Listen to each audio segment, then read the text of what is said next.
In a world where love is the universal language, she loved him. But he didn't know how to love. Love was a concept he could wrap his mind around, a feeling he could sense in the air, a topic he could wax lyrical about. Yet love was a gift he could not bestow.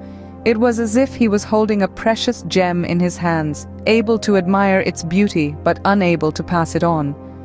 She was a woman of deep affection, a woman who loved with all her heart and soul.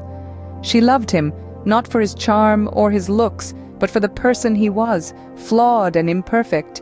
She saw beyond the facade, beyond the persona he presented to the world. She saw him, the real him, and she loved him with a love as deep as the ocean, as enduring as the mountains, as radiant as the sun. But he was a man who could not love. His heart was a locked room, a fortress impregnable. He could feel love, see love, even speak the language of love with eloquence, but he could not give love. He was a man who could make love, but not promises. He was a man who could ignite passion, but not commitment. Love for him was a commodity, a resource to be savored and consumed, not a treasure to be shared and cherished. He was a man on the move, a wanderer in the wilderness of life, stopping only long enough to take what he needed and then moving on. He was a man who feared the stillness, the quiet, the introspection.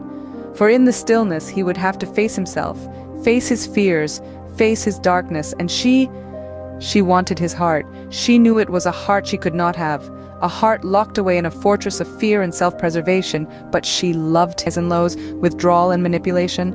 He was a wanderer, a man who only stayed long enough to take what he needed and keep moving. He was the embodiment of a restless spirit, a nomad in the desert of emotions, constantly on the move, never daring to settle down. His heart was a closed book, a fortress of solitude, a vessel of uncertainty and fear, forever eluding the grasp of love. He was a man in perpetual motion, for he knew that if he stopped moving, he would implode, self-destruct under the weight of his own emotions.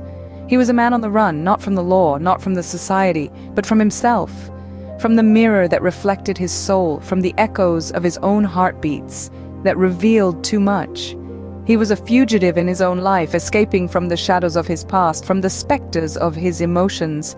His fear was not of the unknown, but of the known. He was scared of confronting himself, of looking into his own eyes and seeing the abyss that lay within. His fear was not of the darkness, but of the light that would expose his true self, the light that would cast a shadow that was the mirror image of his soul, a shadow that was as dark and deep as his fears. His fear was of his shadow, a shadow that followed him everywhere, a constant reminder of his inner turmoil, his unfulfilled desires, his unexpressed emotions. He was afraid of the light because it would expose his shadow, it would lay bare his soul, it would reveal his true self, a self that he had kept hidden from the world, a self that he had kept hidden from himself. He chose to stay in the darkness, where his shadow was invisible, where his fears were hidden, where he could pretend to be someone else. He chose to live in the shadows, where he could hide from his true self, where he could escape from his fears, where he could deny his emotions. He was deathly afraid of his shadow. She saw his shadow, loved it, understood it, saw potential in it. She saw the man behind the shadow, the man who was afraid of his own self, the man who was a fearful wanderer in the desert of emotions. She saw him, loved him, believed in him. She saw the potential in his shadow, the potential for love, for growth, for change. She saw the potential in him, opening. She thought her love would change him. She was blinded by desire. In the grand theater of love, she was an ardent believer, a hopeful romantic. She held the conviction that her love, pure and resolute, could be his salvation. She saw in him not the man he was, but the man he could be. A man capable of love, capable of reciprocating her feelings. She was so sure of it. But love, you see, isn't a magic potion that can miraculously transform a person. It isn't a tailor who can stitch a new persona on someone. Love is a mirror, reflecting the person as they are, not as we want them to be. And in this mirror, she failed to see his true reflection. She was caught in the illusion of love, a mirage that shimmered with false promises and fleeting moments of happiness. She mistook his desire for love, his need for affection. She mistook the temporary highs for eternal bliss, the passionate exchanges for sincere connection. She failed to see the difference between possessing someone and being loved by someone. She failed to see that love isn't about taking, it's about giving. It isn't about control, it's about freedom. It isn't about manipulation, it's about understanding. She was blinded by her desire for him, a desire so potent that it clouded her judgment, distorted her perception of reality. She was so consumed by her longing for him that she failed to see he was incapable of loving her the way she deserved. His desire wasn't love. It was a facade, a disguise he wore to hide his incapacity to love, to hide his dark heart. His desire was a selfish need, a need to take, to possess, to control. It was about him, not her. She gave him everything, her love, her body, her soul. She opened herself to him, vulnerable, trusting, and he took it all, every bit of her, with such feigned sincerity that she never saw the deception. Closing. Her love, her body she had given to him, and he'd taken with such feigned sincerity, absorbing every drop of her. He valued his soul's privacy far more than he valued the intimacy of sincere connection. This was his truth, his reality, his modus operandi. He was a man who feared the depths of intimacy as if it were a chasm of unknown depth, a plunge into the abyss of vulnerability. His fear was not of the intimacy itself, but of what it might reveal, of the secrets it might unearth, the shadows it might cast upon the walls of his carefully constructed fortress of solitude.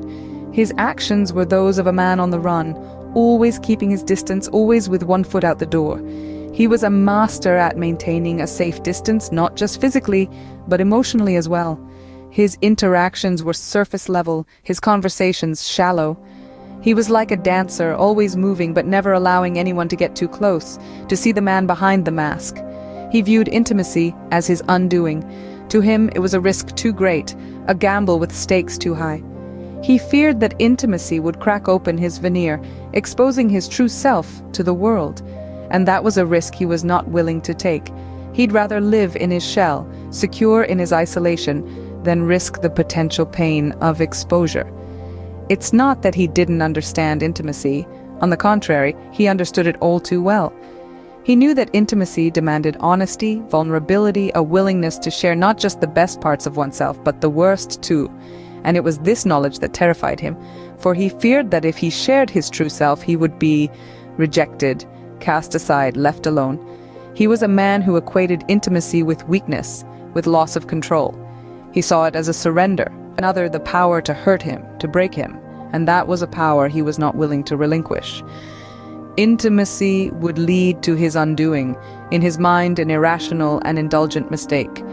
When she discovered his indiscretions, she threw love in his face and beat him with it.